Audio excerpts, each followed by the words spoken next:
Praise the Lord, children of God. கர்த்தராகிய இயேசு கிறிஸ்து நாமத்தினாலே உங்கள் யாவருக்கும் என் வாழ்த்துக்களை நான் தெரிவித்துக் கொள்கிறேன். கடந்த ஒரு வாரமாய் நம்முடைய ஆண்டவராகிய இயேசு கிறிஸ்து நம்மளை அற்புதத்தோடு பரிசுத்த ஆவியானவர் நம்மளை காத்து வந்தார். ஆகஸ்ட் மாசம் முழுவதுமாய் தேவன் நம்மளை பல காரியத்திலிருந்து நம்மளை பாதுகாத்து கர்த்தர் கொண்டு வந்தார். நம் கர்த்தருக்கு நாம் நன்றி செலுத்தலாம்.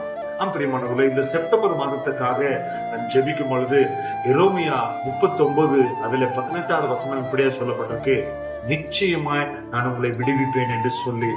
பிரியமான, ஷோர்லி ஐ வில் டெலிவர் யூன்னு சொல்லி கர்த்தருடைய வார்த்தை சொல்லப்பட்டிருக்குது. ஒருவேளை நீங்கள் பாவத்துல சிக்கியிருக்கலாம், ஒருவேளை சாபத்துல, வியாதியில, பல பிரச்சனையில சிக்கியிருக்கலாம். எப்படி கர்த்தர் தானியேலை அந்த சிங்க கெபிலிருந்து விடுவித்தாரோ, உன்னையும் கர்த்தர் விடுவிக்க வல்லவரா இருக்கிறார். இந்த மாதம் ஒரு ஜெபத்தின் மாதமாக இருக்கட்டும். நீங்க ஜெபம் பண்ணுங்க, நிச்சயமா எல்லா டார்க்னஸ்ல இருந்து கர்த்தர் உங்களை விடுவிக்க வல்லவரா இருக்கிறார். மறந்துடாதீங்க, ஜெயம் உங்களுடையது. கர்த்தர் உங்களை ஆசீர்வதிப்பாராக.